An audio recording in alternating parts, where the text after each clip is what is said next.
Assalamualaikum warahmatullahi wabarakatuh. Para sobatmu dimanapun berada, Alhamdulillah pagi ini nanti kita akan berbicara tentang bagaimana menerapkan fintech syariah di lembaga filantropi. Bismillahirrahmanirrahim. Alhamdulillah alladzi hadana li hada wa ma kunna linahtadi laula an hadanallah. Asyhadu an la ilaha illallah wahdahu la syarikalah wa asyhadu anna Muhammadan abduhu wa rasuluh. Sobatmu, pagi ini kita akan berbicara tentang fintech syariah di filantropi lembaga Amil Zakat bersama Dr. Dian Berkah. Beliau adalah praktisi, juga dosen di Universitas Muhammadiyah Surabaya. Beliaunya sudah termasuk sudah lama menggeluti tentang fintech syariah ini. Assalamualaikum Ustaz. Waalaikumsalam warahmatullahi wabarakatuh. Ustaz, ini kan fintech ini lagi banyak orang kepingin paham, kepingin tahu apa sih itu fintech, kemudian apa itu fintech syariah, kemudian nanti apa korelasinya dengan filantropi. Mungkin ini Ustaz bisa menjelaskan hal ini. Oke, baik, terima kasih. Assalamualaikum warahmatullahi wabarakatuh.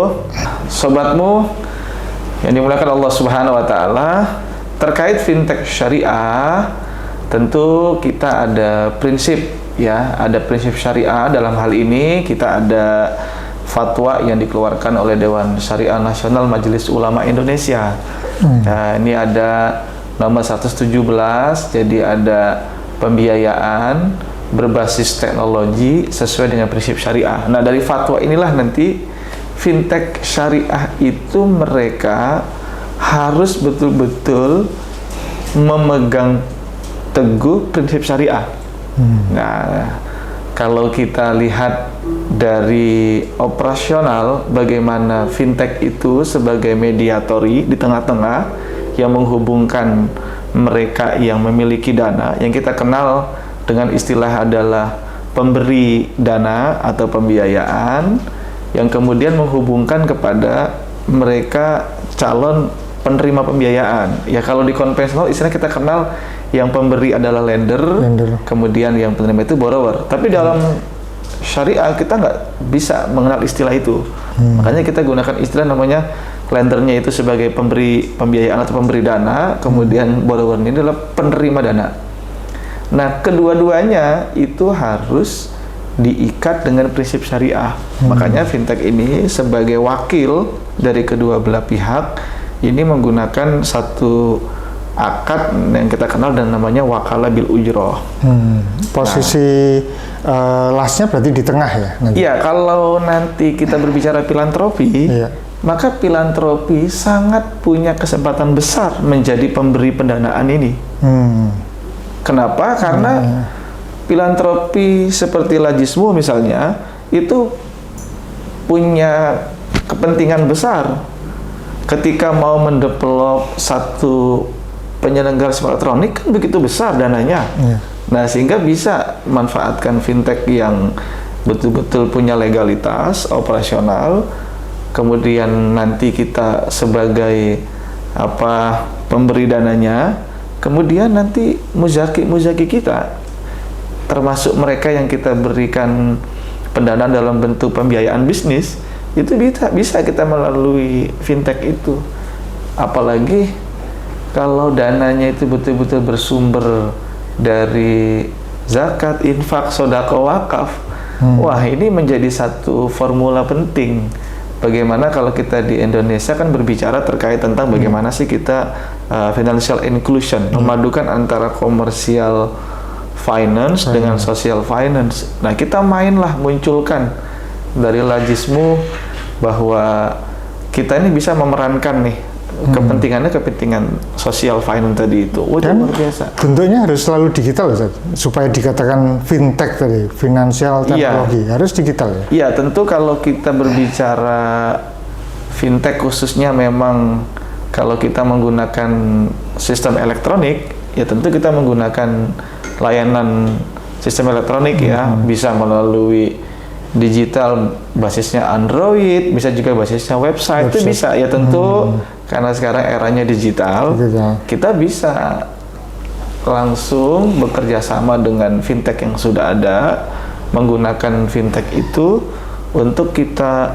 manfaatkan penyaluran dana kita kepada seluruh muzaki kita. Saya kira itu luar biasa manfaatnya. Ya. Nah, ini belum ada saya kira lembaga zakat yang betul-betul punya kerjasama dengan fintech syariah, khususnya karena kita tentu yang syariah, untuk menjadi mediatori kita yang menghubungkan, ya termasuk juga muzaki ya saya kira. Ya, walaupun nanti muzaki ini mungkin diakomodir oleh kita saja, termasuk lembaga filantropi. Nah, penyalurannya ini sehingga jelas dengan proses bisnisnya fintech itu yang menghubungkan antara pemberi dana dengan penerima dana. Ya, ini saya kira ini peluang-peluang besar buat kita. Kemudian ketika lembaga amil zakat ini menjalankan fintech di masyarakat, itu nanti bentuk syariahnya seperti apa? Ya, nah berbicara prinsip syariahnya, ya tentu karena kita adalah lembaga filantropi seperti Lajismu ini, saya kira kita bisa apa istilahnya, pertama kali kita bekerja sama dulu dengan fintechnya itu. Ya, bentuk kerjasamanya karena secara legal beda ya.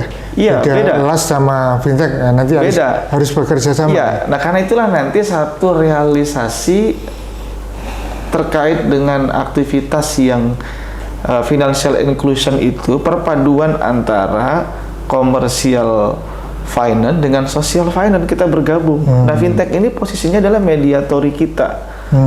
Sistem yang dia gunakan kemudian kita manfaatkan untuk penyaluran dana kita dalam bentuk dana sosial kepada muzaki. Ya, tentu ketika berbicara bisnis kan ada fee yang dikeluarkan.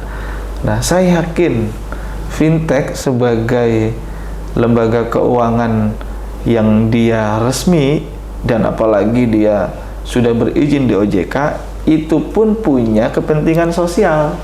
Nanti kita bisa menyampaikan, bisakah nanti kita menggunakan prinsip syariah dengan wakalahnya bukan bil ujroh, tapi wakalah bi ghairi ujroh. Jadi wakil dari kita tanpa harus kita dikenakan fee kepada mereka.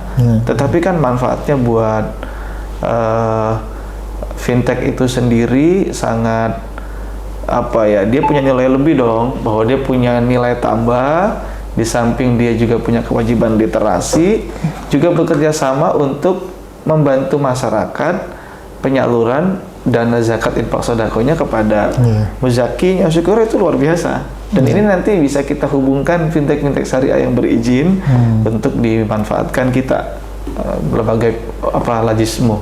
Saya kira itu sangat luar biasa. Kemudian ini menarik. Bagaimana cara kita memilih lembaga fintech yang bagus untuk diajak kerjasama dengan lembaga filantropi? Ya, tentu kita harus bijak mempelajari dulu track record fintech yang sudah ada. Saya tidak sebut nama, tapi kurang lebih ada 7 fintech syariah yang sampai saat ini dia sudah beroperasional dan juga sudah mendapatkan legalitas berizin.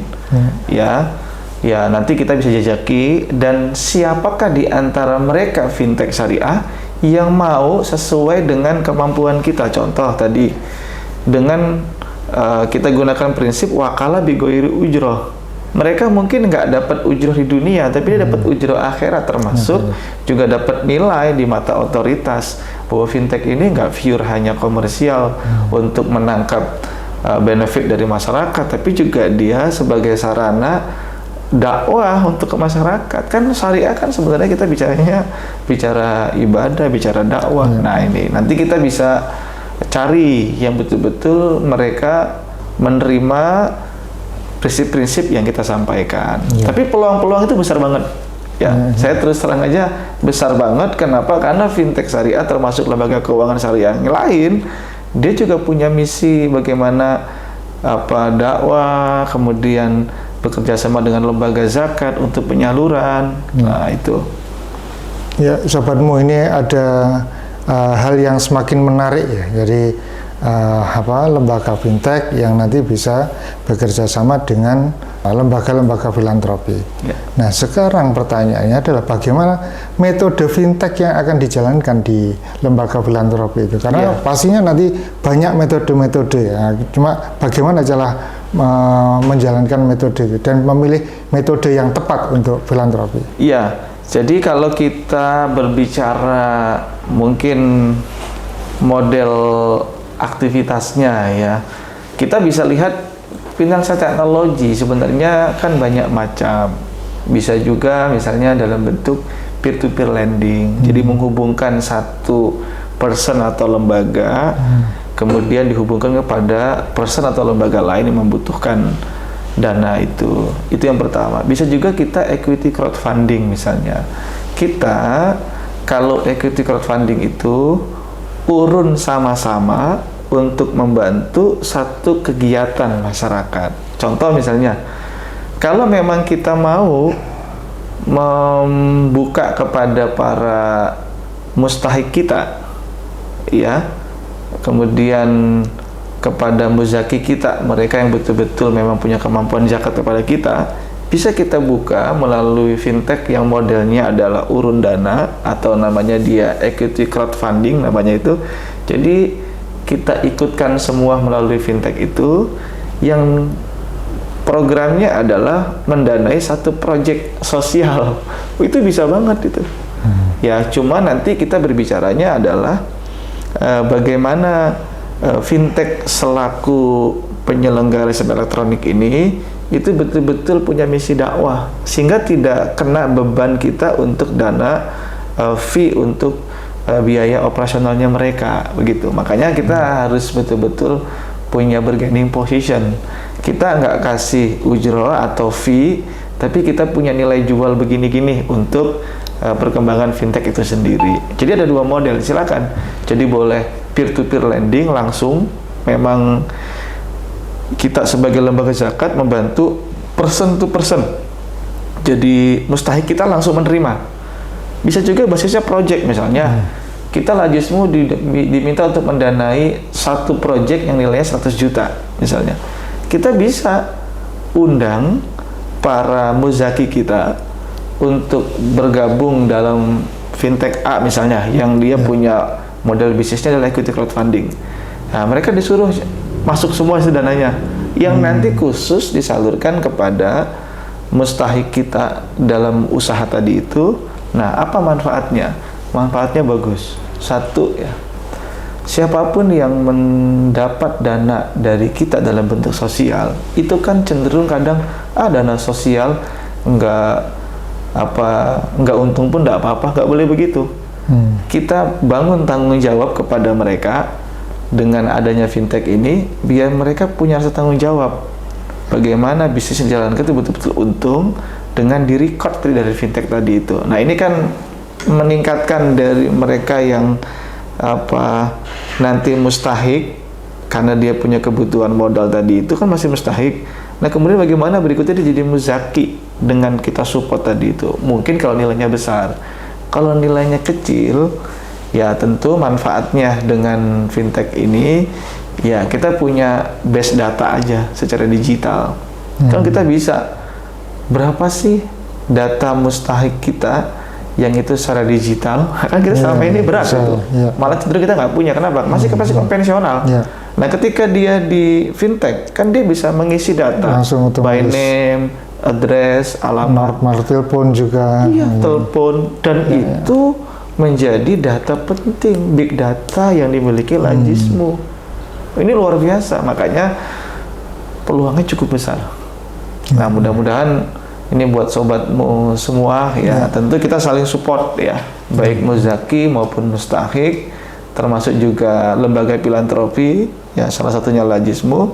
Kita terus membangun inovasi biar lembaga zakat ini tidak lagi konvensional itu. Nah, ini ada hal yang menarik, Ustadz. Di Lajismu ini ada namanya Bank Siska, bantuan keuangan terhadap perekonomian masyarakat, terutama yang ghorimin, yang terjerat riba. Nah, ini bagaimana kira-kira untuk peluang pengerjaan dan kerjasama dengan fintech? Iya, ini saya kira satu case yang menarik ya, yang perlu kita carikan solusi bagi masyarakat kita. Kalau kita bicara lembaga keuangan, mereka yang gorimin, apalagi mereka punya masalah ketidakmampuan bayar, tentu kan dia juga tidak punya akses pembiayaan kepada lembaga keuangan yang ada, kan begitu. Saya kira filantropi seperti Lajismu ini bisa punya peran penting untuk membantu mereka melalui misalnya modal untuk mengangkat usaha mereka. Nah, karena itu kalau memang kita kaitkan dengan fintech, khususnya fintech syariah, ini menjadi satu sarana penting.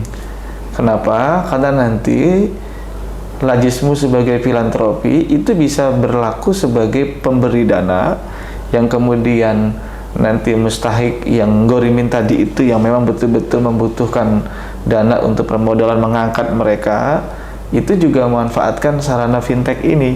Nah, sehingga kedua belah pihak itu diketemukan, tinggal dilihat kebutuhannya. Karena nanti kalau kita bicara fintech syariah, tergantung proyek apa yang dilakukan. Kalau dia memang untuk usaha produktif, tentu nanti akan dikeluarkan namanya dia akadnya mudharabah.